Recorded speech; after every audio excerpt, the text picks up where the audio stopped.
तेव्हा तिला मी एक एकदम सोप्पा मार्ग दाखवला. चला तुम्हालाही दाखवते. यासाठी आपण वापरूया ChatGPT. इथे पहा, त्या बातमीचा मी फोटो काढला आणि अपलोड केला. आणि इथे एक प्रॉम्प्ट दिला. हा प्रॉम्प्ट महत्त्वाचा आहे बरं का.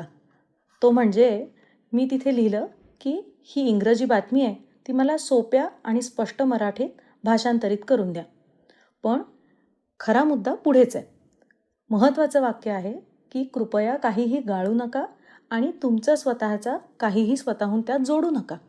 म्हणजेच लक्षात घ्या, बऱ्याच वेळा काय घडतं की ChatGPT किंवा जेमिनी सारख्या AI प्लॅटफॉर्म्समध्ये जेव्हा अशी बातमी किंवा असं एखादं डॉक्युमेंट दिलं जातं, तेव्हा AI हे त्यातल्या काही माहितीचा फक्त गोषवारा देतं आणि नाही तर त्याला असलेली माहिती त्या बातमीला जोडून स्वतःहून ॲड करून देतं.